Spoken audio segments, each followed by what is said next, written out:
अस्सलाम वालेकुम। क्या हाल चाल? बढ़िया एकदम। तो आज हम लाए हैं लेक्चर नंबर 6, जिसमें हम डिस्कस करेंगे कि अगर रेजिस्टर और कैपेसिटर को सीरीज़ में लगा दिया जाए और सोर्स कौन सी हो, सोर्स हमारे पास हो एसी, तो क्या होगा। ठीक है। तो ऑब्जेक्टिव्स हैं हमारे आज के, व्हाट इज़ इम्पीडेंस, इम्पीडेंस क्या होती है, and to find out the impedance of RC series circuit, हमने इसकी इम्पीडेंस को फाइंड आउट भी करना है। और तीसरा है वेक्टर रिप्रेजेंटेशन ऑफ इम्पीडेंस। ठीक है। So first of all we have to draw, yes we have to draw the RC series circuit. तो what is mean by RC series circuit? देखें जी, हमने कहा कि हमारे पास एक ऐसा सर्किट जिसमें एक रेजिस्टेंस लगी हुई हो, ठीक है, उसी के साथ सीरीज़ में एक कैपेसिटर लगा हुआ हो, इस तरह के सर्किट को कहा जाता है आरसी सर्किट। और सोर्स कौन सा हो? एसी हो। सोर्स कौन सा हो? एसी हो। ठीक है जी, उसको क्या कहा जाता है? RC series circuit. ऑब्जेक्टिव ए क्या है? ऑब्जेक्टिव ए हमारे पास है कि इम्पीडेंस क्या होती है। ठीक है, इम्पीडेंस होती क्या है? इम्पीडेंस को अगर हमने डिफाइन करना हो तो हम करेंगे total resistance of RC series circuit. ठीक है, total resistance of RC series circuit is known as impedance. या देखें, हमारे पास जो आपके पास कैपेसिटर लगा हुआ है, इसकी रेजिस्टेंस, जो एक्सटर्नल रेजिस्टेंस आर लगी हुई है, इसकी रेजिस्टेंस को हम प्लस करेंगे, तो इन दोनों की जो रेजिस्टेंस होगी उसको कहा जाता है इम्पीडेंस। क्या कहा जाता है उसको? इम्पीडेंस कहा जाता है। ठीक है जी, उसको क्या कहा जाता है? इम्पीडेंस कहा जाता है। या हम ये भी कह सकते हैं कि आपके पास द सम, ये भी हम कह सकते हैं कि the sum of R and XC. XC क्या होता है आपके पास? ठीक है जी, XC is the resistance of capacitor. Impedance को शो किया जाता है जेड से। किससे शो किया जाता है? जेड से इसको हम शो करते हैं। ठीक है जी, इसके डिफरेंट फार्मूलाज होते हैं डिफरेंट सर्किट्स के अंदर, अब वो हमने फाइंड आउट करने हैं। इम्पीडेंस का जो रेसिप्रोकल है, इम्पीडेंस का जो रेसिप्रोकल है, रेसिप्रोकल की अगर बात करें, जैसे कि आपके पास रेजिस्टेंस होता है, उसका होता है कंडक्टिविटी, इसी तरह से इम्पीडेंस का होता है एडमिटेंस। क्या होता है? एडमिटेंस। ठीक है, total resistance and total conductivity of a circuit is known as admittance. So ये कुछ इम्पीडेंस था, ऑब्जेक्टिव नंबर ए था। अच्छा जी, अब हम यहाँ पर अपनी अपनी जो चीज़ें लगी हुई हैं, ये है आपके पास कोई ऐसी सोर्स, ठीक है, ये है आपके पास कैपेसिटर, इसमें जो ये है आपके पास क्या? कैपेसिटर, और ये है एक्सटर्नल रेजिस्टेंस आर, इसको हम रजिस्टर कह लेते हैं ना। ये स्टूडेंट्स, ये बात हमें पता है कि जो सीरीज़ कनेक्शन होते हैं, उन सीरीज़ कनेक्शन के अंदर करंट सेम होता है। ठीक है, करंट क्या होता है? सेम होता है ना। और जो वोल्टेजेस होते हैं, पोटेंशियल डिफरेंट, वो डिफरेंट होता है, वो डिफरेंट होता है। तो हमने कहा कि यहाँ रजिस्टर के वोल्टेज वी आर और कैपेसिटर के वोल्टेज वी सी, करंट दोनों में सेम रहेगा, इसलिए यहाँ पर जो करंट होगा आई, वो यहाँ पर होगा, और वही करंट कैपेसिटर के अंदर से भी पास हो रहा होगा। ठीक है जी, अब हमने क्या करना है? इसकी इम्पीडेंस फाइंड आउट करनी है। तो इम्पीडेंस फाइंड आउट करने के लिए हम लेंगे यहाँ पर एक रेफरेंस लाइन, और रेफरेंस लाइन हम यहाँ पे लेंगे करंट को। ठीक है, यहाँ हम क्या करेंगे? We will take we will take the current as a reference line, as a reference line, ठीक है। सो हमने क्या किया, हमने ये किया, अब ये ऑब्जेक्टिव नंबर बी स्टार्ट हो गया है हमारा, ठीक है। हमने करंट को एक रेफरेंस लाइन के तौर पे यहाँ पे ले लिया, उसको हम आई कहेंगे। अब देखिए ये हमें पता है कि जो रेजिस्टर होती है, जो रेजिस्टर होती है, इसमें आई और जो वी होते हैं वो सेम फेज में होते हैं, ठीक है। तो जिस डायरेक्शन में आई होगा उसी डायरेक्शन में वोल्टेजेस वी आर भी होंगे, ठीक है जी। और ये बात हमें पता है कि जो कैपेसिटर होता है, जो कैपेसिटर होता है, कैपेसिटर के अंदर वोल्टेज लेग करता है, किसको, करंट को, ठीक है। तो वोल्टेज लेग कर रहा है तो उसका मतलब ये मिनिमम माइनस वाई वाली डायरेक्शन में होगा, उसको हम कहेंगे V C. This is the vector representation of voltages. ये किसकी हो गई, वोल्टेजेस की वेक्टर रिप्रेजेंटेशन हो गई, ठीक है जी। अब हमने इम्पीडेंस फाइंड आउट करनी है, कैसे करेंगे, इसको हम एज अ वेक्टर ले लेते हैं।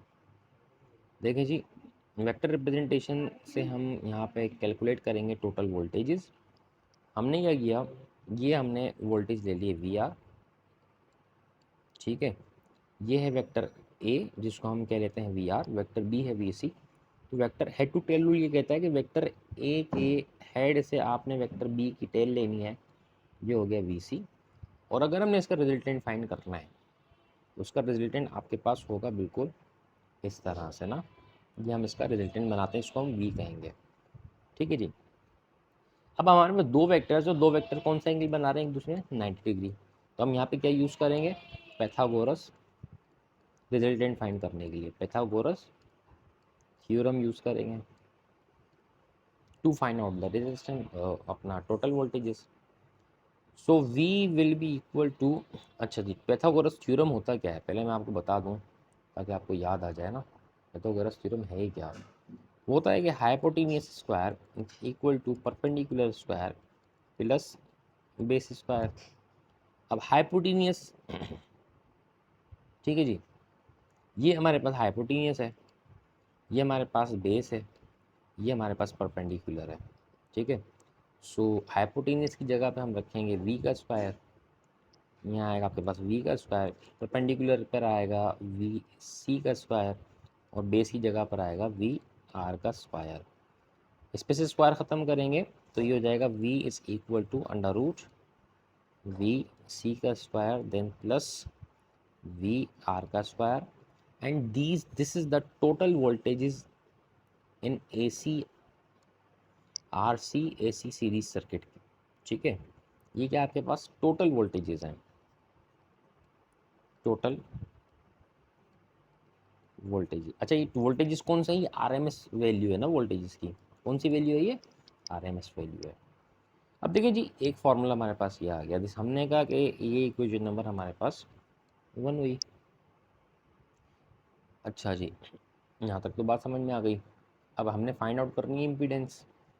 अब देखिए ये बात हमें पता है कि जो V बराबर होता है वो होता है इक्वल आई आर के, ठीक है। अगर हम VC की बात करते हैं वो बराबर होगा, आपके पास लाजमी सी बात है, I इंटू एक्स सी। और अगर वी आर की बात करते हैं तो ये बराबर होगा आई इंटू वी आर, ठीक है। करंट सेम इसलिए आई सी और आई आर हमने नहीं लिखा। अब वी सी और वी आर की जगह पे इनकी वैल्यूज पुट कर दें, ठीक है जी। तो ये हो जाएगा V is equal to under root इसका whole square, V C square है तो ये हो जाएगा आई एक्स सी का whole square plus I R का होल स्क्वायर, ठीक है जी। सो ये है V R M S root में square value, then is equal to I common निकाला X C square then plus R का स्क्वायर, ठीक है।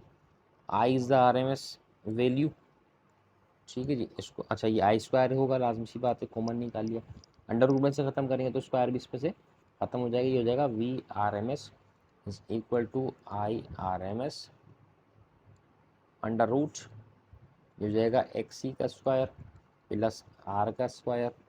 अच्छा ये मल्टीप्लाई वहाँ जाकर डिवाइड, तो हो जाएगा VRMS divided by IRMS is equal to under root XC का स्क्वायर प्लस R का स्क्वायर। अब देखें ओम्स लॉ में कहता है कि V is equal to I into R, और अगर रेजिस्टेंस फाइंड करनी हो तो R is equal to V divided by I, क्योंकि अब इम्पिडेंस भी एक रेजिस्टेंस ही है। So VRMS divided by IRMS will be equal to impedance, ठीक है, वो बराबर होगी इम्पिडेंस के। तो ये हुआ हमारे पास XC का स्क्वायर प्लस R का square, and this is the formula for impedance, this is the formula for impedance of RC series circuit, ठीक है। अच्छा जी, अगर हमने इसकी वेक्टर रिप्रेजेंटेशन बनानी हो तो कैसे बनाएंगे? बड़ी आसान है। देखो वेक्टर रिप्रेजेंटेशन के लिए हम क्या करेंगे, ऊपर वाली फिगर का यूज़ करेंगे ना। तो ऊपर वाली जो फिगर थी वो हमने कैसे लिखी थी, यहाँ पर क्या हो रहा है ये,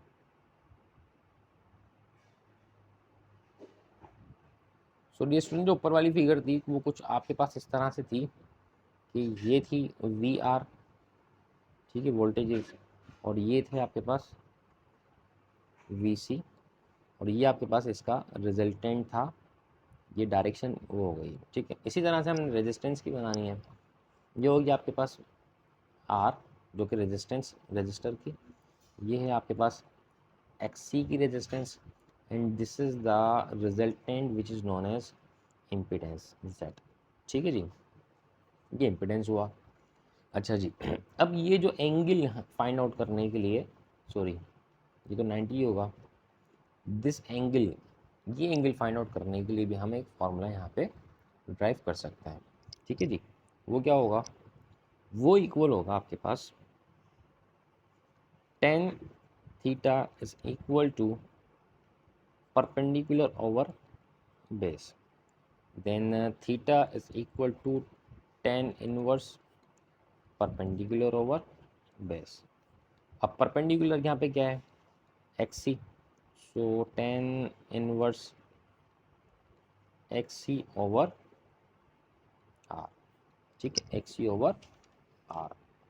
अच्छा जी, मज़ीद इससे आगे ये कि XC इक्वल किसके होता है हमारे पास, नहीं XC होता किसके इक्वल है, हमें पता है कि जो आपके पास रिएक्टेंस होती है वो बराबर होती है 1/ओमेगा इंटू C के, ठीक है जी। तो आपने XC की जगह पे ये वैल्यू पुट कर देनी है, तो theta is equal to tan inverse 1/R into omega C, this will be the formula for the angle जो हमने यहाँ पे डिनोट किया था ऊपर, ठीक है, ये वाला एंगल ये वाला एंगल, ये हमने फार्मूला यहाँ पे डिनोट किया था। सो डियर स्टूडेंट्स, ये हुआ आपका लेक्चर तमाम, ठीक है जी, और उम्मीद करता हूँ आपको समझ में आया होगा, और नेक्स्ट लेक्चर तक अपना बहुत सारा ख्याल रखें। कोई क्वेश्चंस हों, कोई क्यूरीज हों, आप कमेंट बॉक्स में कर सकते हैं, ठीक है जी। अल्लाह हाफिज़।